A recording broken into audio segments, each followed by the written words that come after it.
নমস্কার, দর্পণ with Anjan YouTube চ্যানেলে আপনাদের স্বাগত।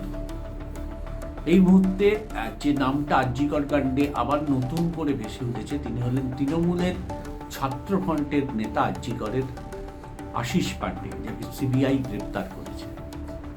ভাবুন তো, এই আশিস পাণ্ডেকে এখন জানা যাচ্ছে তৃণমূলের এই নেতা রাত 12টার পর মদ খেয়ে মহিলা হোস্টেলের সামনে গিয়ে তাণ্ডব নৃত্য করত।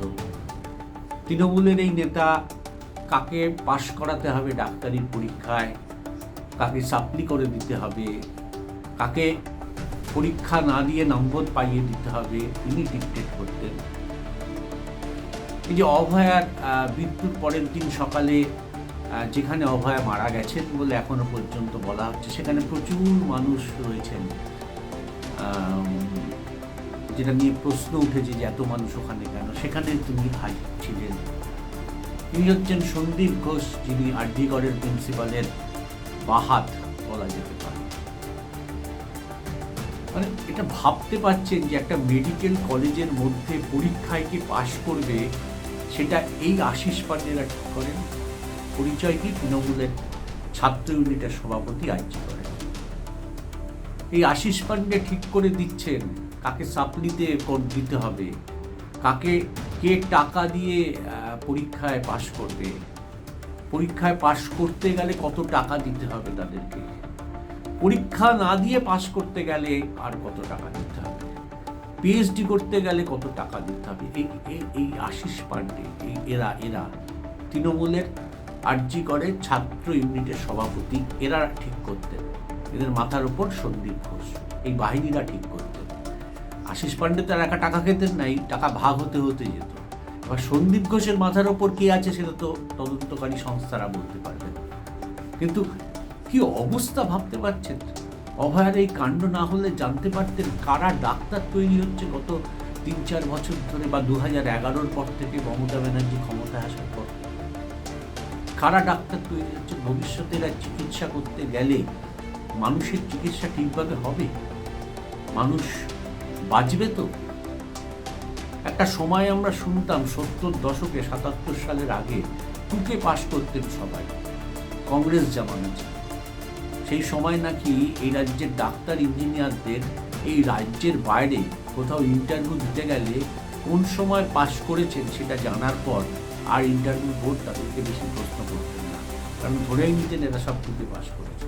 ফলে তাদের চাকরিও হতো না, বা কোনো জায়গাও চান্সও পেতেন না। সেই জায়গায় চলে যাচ্ছে, সে থেকে আরো খারাপ জায়গায় চলে গেছে এই আশিস পাণ্ডে নেতা। একটা ছবি আপনাদের দেখাবো, যে আশিস পাণ্ডে আরজিকরের প্রিন্সিপাল, তৃণমূল জয়ের জন্য সবুজ আবির মেখে আরজিকরে ছবি তুলছেন। একজন সরকারি কর্মচারী, তিনি ছবি তুলছেন সবুজ আবির মেখে। তো চাকরি চলে যাওয়া উচিত। নিয়ম অনুসারে সরকারি কর্মচারীরা প্রকাশ্যে কোনো রাজনৈতিক দলের হয়ে কাজ করতে পারবেন না। প্রকাশ্যে করছে, ভিক্টি স্ল্যাব দেখাচ্ছে। এরা হচ্ছে আরজিকর মতন কলেজের স্বাস্থ্য ব্যবস্থাকে নিয়ন্ত্রণ করত, ডাক্তারদের নিয়ন্ত্রণ করত, এবং এরা বলে দিত কাকে কোথায় ট্রান্সফার করতে হবে তাদের কথা না শুনলে। প্রকাশ্যে দাঁড়িয়েই আশিস পাণ্ডেরা সিনিয়র ডাক্তার, যারা যোগ্যতা দিয়ে নিজেদের সম্মানে প্রতিষ্ঠিত হয়েছেন, তাদেরকে হুমকি দিত যে বদলি করে দেওয়া হবে এবং এমন জায়গায় বদলি করা হবে। এবং বাস্তবে দেখা যেত সত্যিই তারা বদলি করে দিয়েছিলেন, এবং এমন জায়গায় বদলি করে দিয়েছিলেন তাদের খুব কষ্ট করে চাকরি বজায় রাখতে হয়েছিল। কিন্তু তবুও তারা এই আশিস পাণ্ডেদের কাছে মাথা নত করে।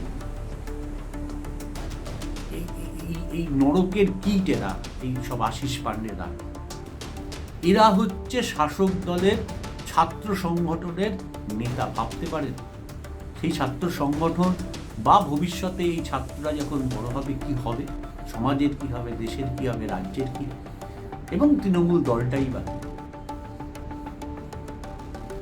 এই আশিস পাণ্ডে নাকি যখন তখন হুমকি দিয়ে বেড়াতো, আমার কথা না শুনে চললে অমুক পরীক্ষায় ফেল করিয়ে দিতেন, আমাকে এত টাকা না দিলে পাশ করতে পারবেন না। সত্যি তাই করাতেন তিনি এতটাই ক্ষমতাধারী ছিলেন। সত্যি তো অভয়কাণ্ড না ঘটলে সব জানা যেত না। শুধু আরজিকর না, উত্তরবঙ্গ কলেজ, বর্ধমান, মেদিনীপুর এইসব কলেজ বা অন্যতম কলেজ সম্পর্কে যা শোনা যাচ্ছে, ন্যাশনাল মেডিকেল কলেজ, ভাবতে পারছেন 2011 পর পরিবর্তন করে কাদেরকে এনেছিলেন? কি ভয়ঙ্কর রকমের অবস্থা এসব আশিস পান্ডেরা করে গেছে। একটা মেডিকেল ইউনিট যেখানে জীবন মরণ সমস্যা মানুষের, অসহায় মানুষগুলো এই ডাক্তারদের হাতে নিজেদেরকে সঁপে দেন বাঁচবার জন্য।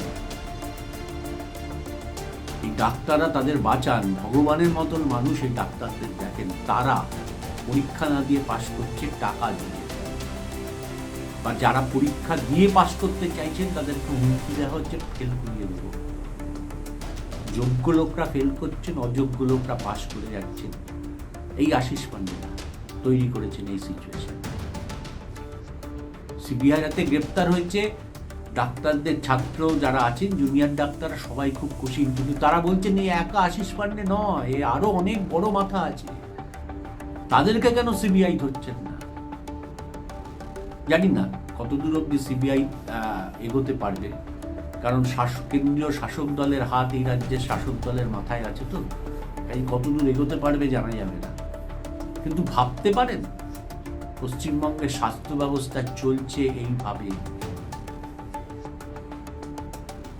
কিভাবে হাসপাতালের মেটেরিয়াল কোনো এক নেতার নার্সিংহোমে চলে যাচ্ছে, যন্ত্র থেকে শুরু করে অন্যান্য চিকিৎসা সামগ্রী, কিভাবে কোনো একটা নির্দিষ্ট জায়গা থেকে হাসপাতালের সমস্ত জিনিস কেনা হচ্ছে, তার বিনিময়ে কমিশন যাচ্ছে।